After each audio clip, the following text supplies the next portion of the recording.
Hi students. So we are discussing about the organic reactions.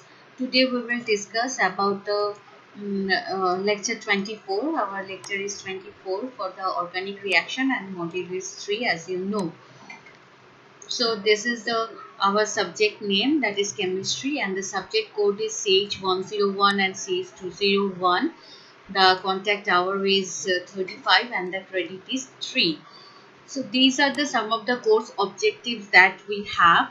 The concepts developed in this course will aid in quantification of several concepts in chemistry that have been introduced at the 10 plus 2 level at in your school, and technology is being increasing based on the electronics and molecular level modifications.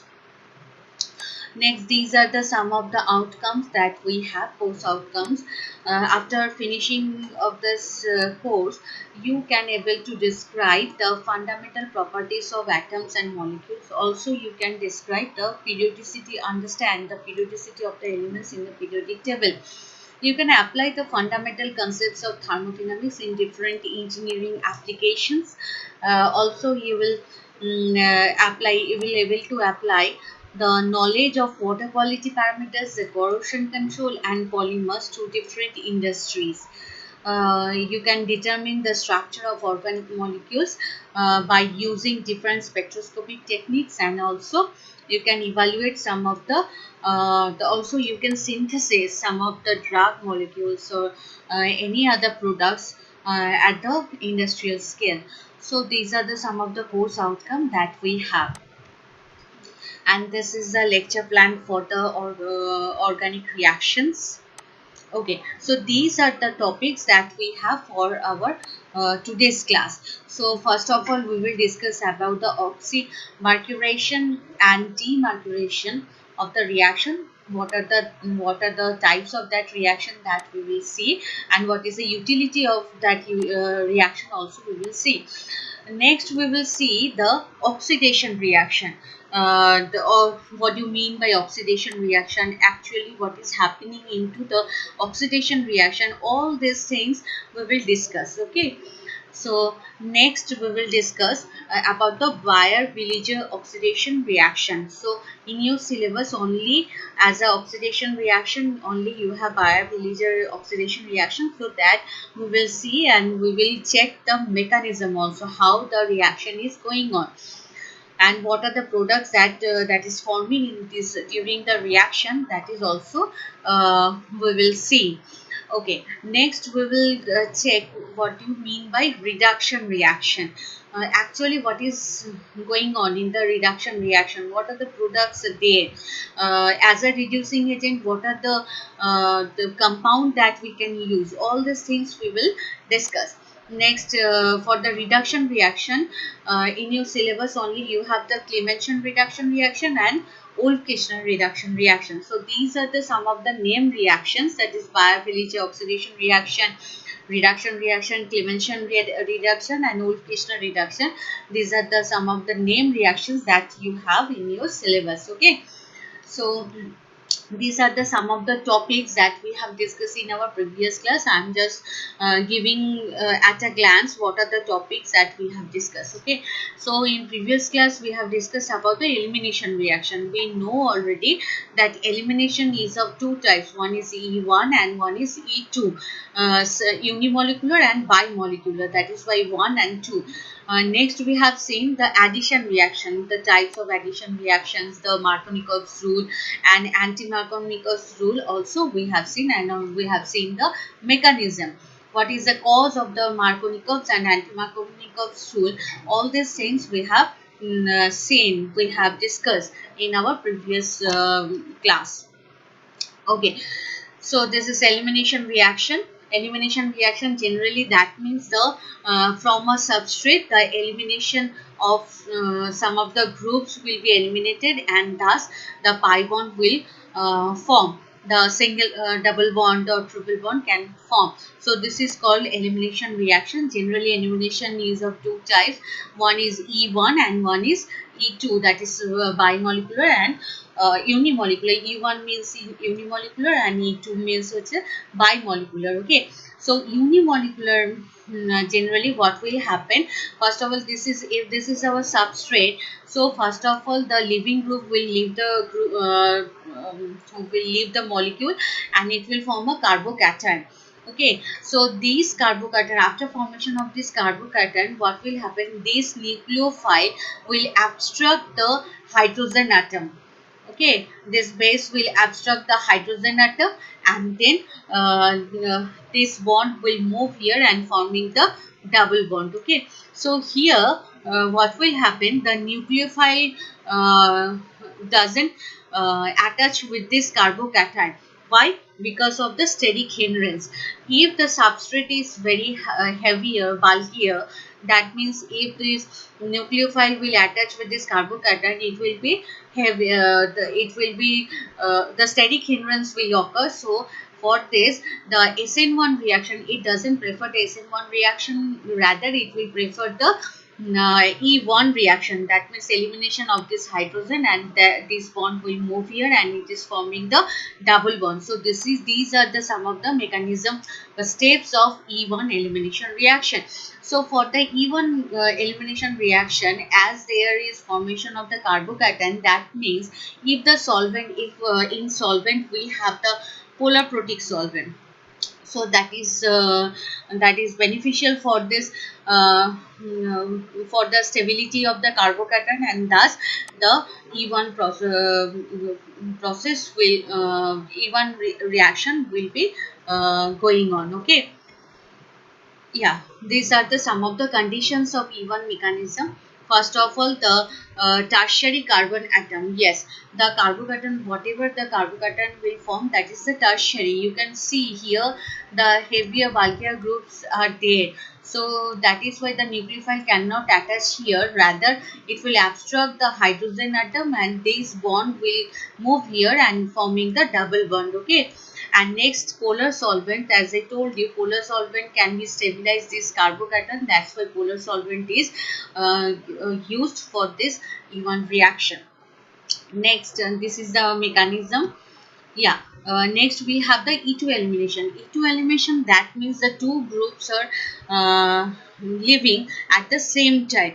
That means this living group uh, will leave the molecule, uh, leave the molecule at the same time.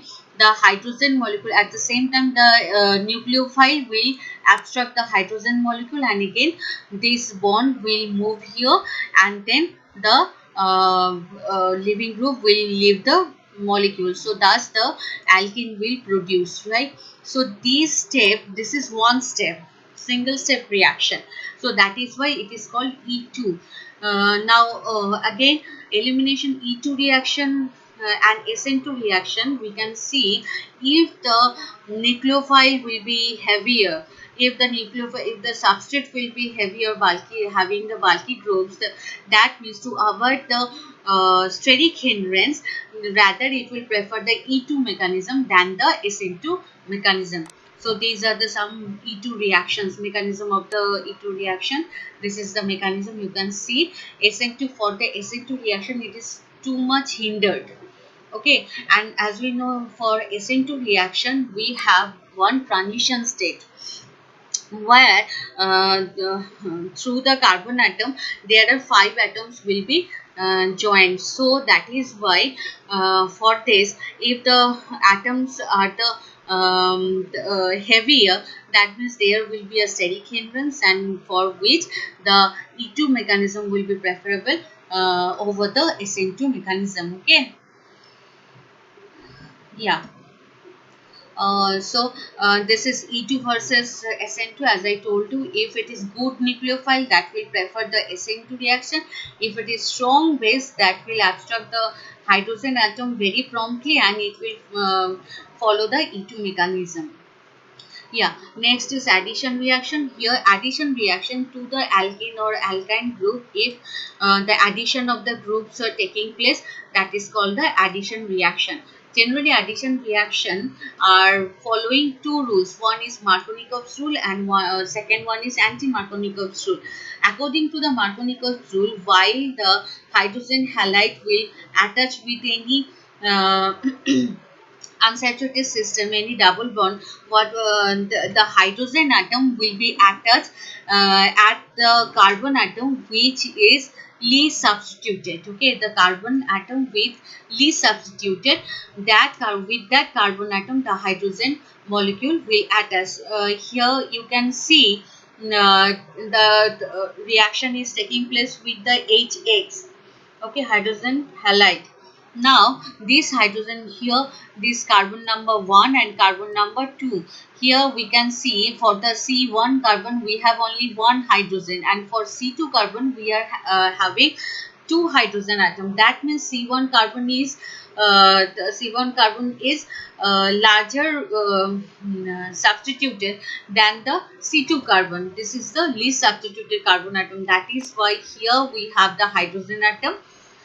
For with this carbon atom we have the hydrogen atom, and with this carbon atom the higher substitution carbon atom will have the X, that is the halogen. Okay, so the atom will be halide atom will attach with this. So this is called Markovnikov's rule. Why this is? Because of the formation of this carbocation. Okay, so first of all what will happen, this pi electron will abstract the hydrogen. Okay, so after abstracting this hydrogen, what will happen here, we are having some of the carbocation, and this you can see if the carbocation the cation will be if this carbon atom will form the carbocation, what will happen here, we are having the methyl group and which will have the plus I effect. So due to its plus I effect, it can stabilize the positive carbocation. Okay, so that is why, while according to the Markovnikov's rule, the hydrogen will attach with the least substituted carbon atom. That is why here hydrogen, that molecule will CH2 become CH3, and Br molecule will attach with this carbon atom. You can see here, so Br molecule will attach with this carbon atom, as this is the heavily substituted. So this is according to the Markovnikov's rule. Now again we have the anti-Markovnikov's rule. Anti-Markovnikov's rule means if we use a peroxide, okay, so what will happen, the reaction will go through the free radical reaction, okay, mechanism.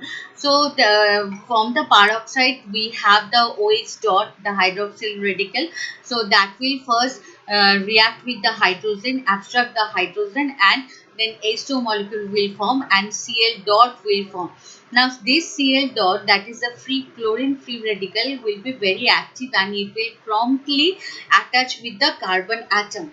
Okay, so if chlorine will attach with this carbon atom, what we will get? We will get this type of free radical, which is the 3-degree radical, because we have here the methyl groups with this attached with this carbon atom. So this radical is much more stable. So that is why if we use a peroxide, the Cl dot will attach with the least substituted carbon atom, and hydrogen will attach with the heavily substituted carbon atom. Understand? So this is just the reverse case of the Markovnikov's rule. Why? Because the mechanism is different. The reaction is going through the free radical formation mechanism. Okay, so excuse me, that is why here the hydrogen will attach with the heavily substituted carbon atom, and halide group will attach with the least substituted carbon atom, which is just the opposite case of the Markovnikov's rule. That is why it's called anti-Markovnikov's rule.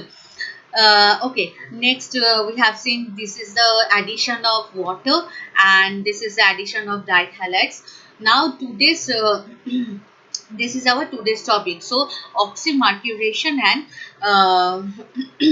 we will see what is oxymercuration. Oxymercuration means we are using this organomercurial the alcohol, that the organomercurial, this the reagent we are using for production of alkene to alcohol. Okay, convert the alkene to organomercurial alcohol in aqueous solvent. So this is called organomercuration. Organomercuration, this is the substrate, and while it will react with the alkene moiety, it will produce this type of the mercurinium ion. Okay, so after that, from the solvent, the OH2 molecule will attach, and then here you can see the OH hydroxy group will attach here, and thus we can have the organomercurial alcohol in the aqueous solvent. Okay, aqueous solvent, because the solvent from the aqueous solvent, if we take the aqueous solvent, from this we are getting this water molecules. Okay, so that is why we have to use the aqueous solvent. So thus from the organomercurial alcohol, after that, if we use a sodium borohydride, the reducing agent sodium borohydride, with the help of the sodium borohydride, the mercuric hydride, it will form first of all the mercuric hydride. Okay, so after this mercuric hydride, then reductive elimination, after this step, we have the reductive elimination of this mercury. You can see the mercury metal we are getting, and this and this product we will get, that is a alcohol. Okay, and alcohol we will get. So from, we have started from the alkene and we have got the alcohol. So this is called so this is called oxymercuration. This is the oxymercuration reaction, where we have the organomercurial alcohol first of all producing, and through the mercurinium ion. Okay, and after that, if we use a sodium borohydride, that will reduce the oxymercurial alcohol to the mercuric hydride, and then after this formation of this mercuric hydride, the mercury will leave as a mercury metal, and the substrate will produce whatever substrate is produced, that is the that is an alcohol. So thus from alkene to alcohol we can get. So through the mercuration and demercuration, we can get from the alkene to alcohol. Okay, so this is the utility of this reaction. Okay, now we will discuss about the oxidation reaction. Oxidation reaction, that means the release of the hydrogen or gaining of the oxygen to the substrate, substitute to any substitute the oxygen molecule. If to any substitute the substrate, the oxygen molecule will attach, that is called by oxidation reaction, or hydrogen molecule will be will leave, so that is called also by the oxidation reaction. Generally, oxidizing agent PCC, that is pyridium chloromate. Okay, so this PCC we are using as an oxidizing agent, and this is a very efficient reagent which is widely used for the oxidation of primary to secondary alcohol. Okay, so this is primary to secondary alcohol, primary and secondary alcohols. Okay, from this alcohol we can get the this alcohols the oxidized to the aldehyde. You can see for each cases. Okay, so PCC, here DCM is the solvent, we are using the DCM solvent, and here we have used the chloroform anhydride acetic acid at the room temperature for 1 hour. If we start this alcohol with the PCC, what it will form the aldehyde. Okay, so this is oxidized, this alcohol will be oxidized. Okay, so this is one of the example of the oxidation reaction. Next example, next oxidizing agent we can use, that is the PDC, pyridinium dichloromate. Okay, pyridinium dichloromate, if you use that is less acidic than the PCC. So in many oxidation reactions of the alcohol to acids, we can use this PDC instead of the PCC. Okay, so again this is the oxidation reaction of the alcohol to acid. Okay,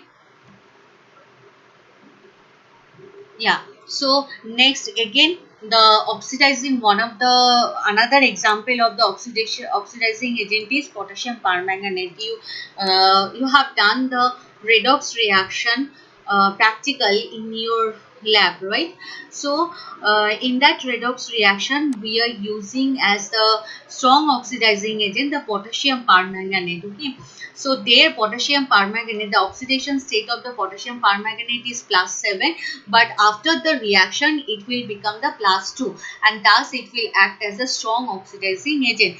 And these are the some of the cases where we are using the potassium permanganate as the as for the oxidizing agent, strong oxidizing agent. Okay. Yeah, next oxidation reaction, as a name reaction you have in your syllabus, that is Baeyer-Villiger oxidation reaction. What is this oxidation reaction? In Baeyer-Villiger oxidation reaction, the ketone group, it converts the ketone group to an ester by using the peroxy acid. This is the peroxy acid. Okay, so if we use the peroxy acid with the ketone, by the Baeyer-Villiger oxidation reaction, this ketone will convert into the ester. So this is called Baeyer-Villiger oxidation reaction. Next we can see this is the mechanism.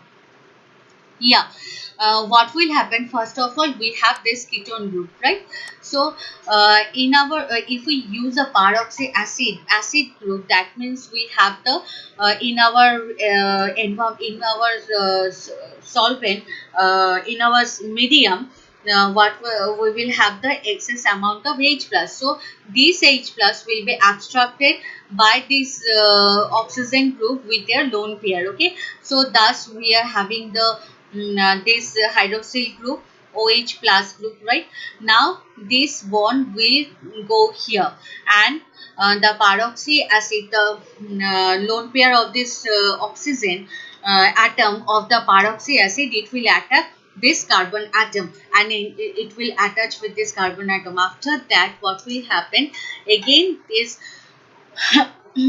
our group will move to this oxygen atom and this bond will break. Okay, so this type of structure we will get after this, and the removal of this, after removal of this group minus PaCOO minus, we are having this type of substrate. Okay, understand? Yeah, so here you can see one carbocation is produced. So to stabilize this carbocation, the oxygen lone pair will give here to form the double bond. Okay, now next what will happen, the H minus H plus and one proton will be removed, and what will happen, one proton will remove, and thus the ester group will form. This is the actual reaction. This is the, and from this you can see from the ketone we have started with the ketone and we have finished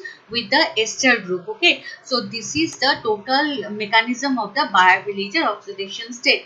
You just you don't have this type of question ki discuss about the mechanism of the Baeyer-Villiger oxidation, but from this mechanism some of the tricky questions you have, so you should know about the mechanism. Okay, how this ketone can convert into the ester group, that you should know. So for this I have just shown the mechanism of this oxidation reaction. Okay, next is reduction reaction. Reduction reaction means, that means why in the substrate the hydrogen ion will attach and the oxygen molecule will go. That is actually called by the reduction reaction. Okay. Or the electron gaining reaction is the reduction reaction, electron releasing reaction is the oxidation reaction. Okay, so in organic chemistry the loss of oxygen or gain of hydrogen is often referred to as the reduction reaction. The aldehyde and ketones are reduced to give the corresponding alcohols when treated with the lithium aluminum. There are so many the reducing agents that we have, like sodium borohydride, lithium aluminum hydride. Okay, so these are the very commonly used the reducing agent. Hmm? So when treated with the lithium aluminum hydride for the reduction of aldehyde and ketones, the reaction is generally performed in the ether solvents at low temperature. The acids are often reduced with lithium aluminum hydride. LAH means lithium aluminum hydride, to prepare the corresponding alcohols. Generally, it is said that this aluminum hydride, they are giving the, or sodium borohydride, they are actually giving the hydride H minus ion to the substrate. That is why the substrate is getting reduced. Okay, so this is the reduction reaction. The comparable method for reduction of acid is using BH3 as a reducing agent.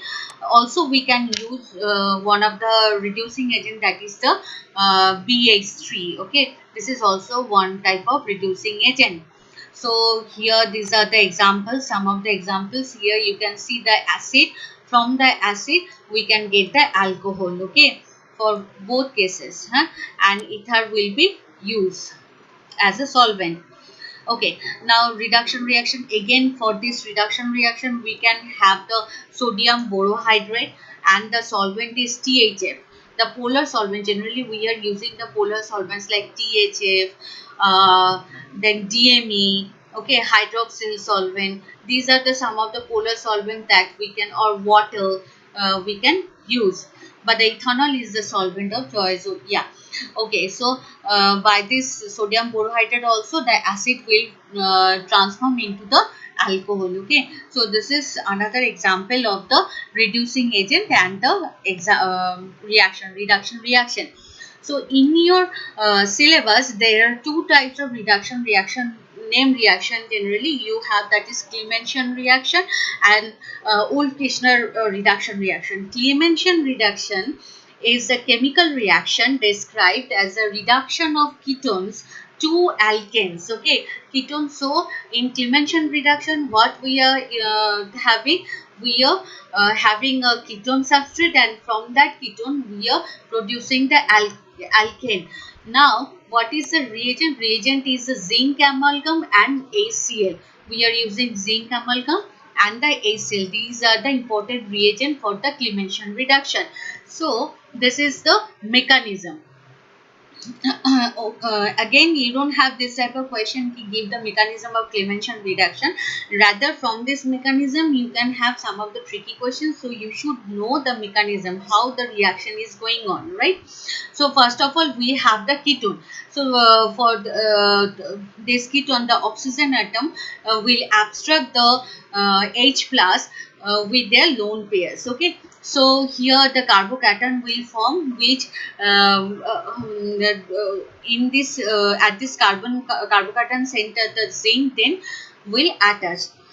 Now what will happen after that, the again this OH, the hydroxyl group will abstract the H plus and the zinc plus will attach with the Cl minus. Okay, so this type of substrate we will get. Next, this total group will remove as a H2O molecule and forming the carbocation. This carbocation will form.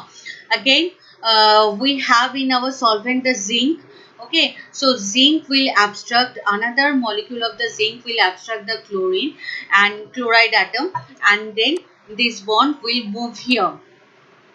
Okay, so ultimately we are getting this type of substrate.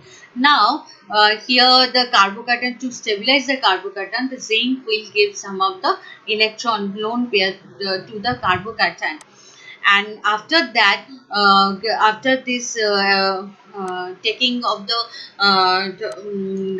electron, this electron can absorb the H plus from the solvent, and thus the hydrogen will attach with this carbon atom, and again zinc will remove as a zinc ZnCl plus. Okay, so after that this C minus carb anion will produce after the removal of the zinc plus. So this carbanion will abstract the H plus from the solvent and it will form the alkane. So this is some of the mechanism of the Clemmensen reduction.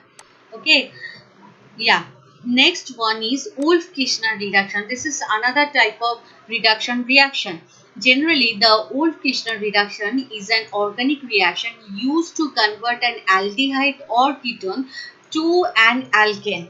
Again, here also we can convert the aldehyde or ketone to the alkane using hydrazine.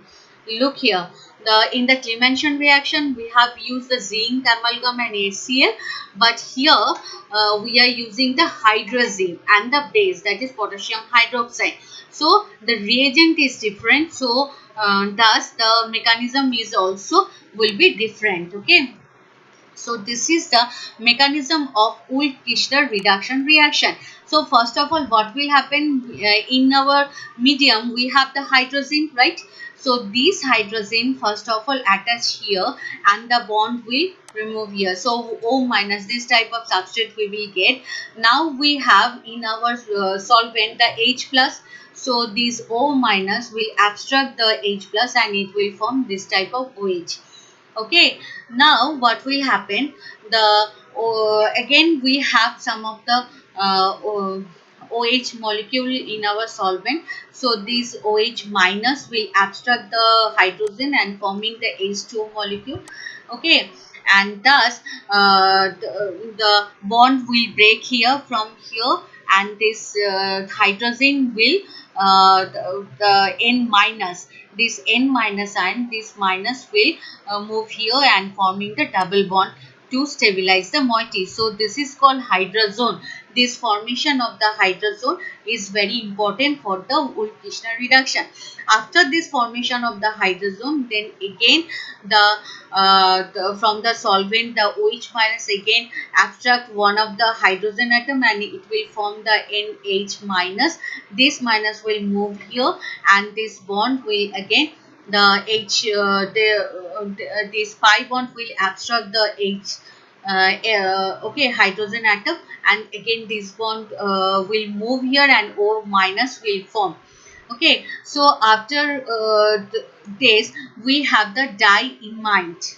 This is another substrate, important substrate that we have in the Wolff-Kishner reduction. After this formation, then finally the hydrazine will remove from the molecule as a nitrogen atom, and we are having this type of carb anion. Remember, in the Clemenson reduction also we are having one carb anion.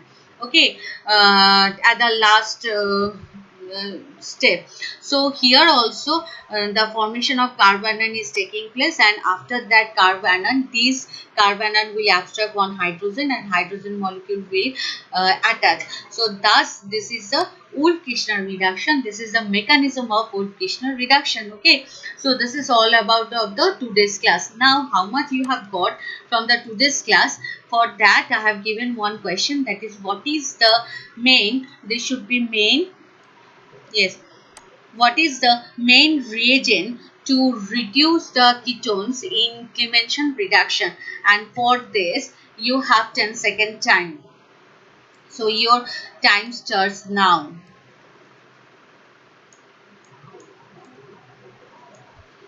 Your time starts now. Yeah. So your time is over. Yes, of course, the actually the main reagent will be zinc amalgam and hydrochloric acid. Without this the reduction reaction cannot proceed, and after the reduction reaction we can have the, from the ketones we can have the alkane. Okay, so these are the some of the tricky questions that you can have from this portion. Now this is the recapitulation. We have seen that oxymercuration and demercuration reaction. Next we have seen the oxidation reaction, how it will proceed. In this the name reaction we have like Baeyer-Villiger oxidation reaction. Next we have seen the the reduction reaction we have seen. In the reduction reaction, the Clemenson reduction and Wolff-Kishner, these are the two name reactions that also we have checked. So all these topics we have covered. So this is the end of the chapter, that is organic reaction. So you have to follow the classes properly, because this is very conceptual. Okay, this total topic is very conceptual. There will be conceptual questions, and so you have to follow my classes regularly and do the assignment in time. Okay, so thank you, students, and see you in the next class.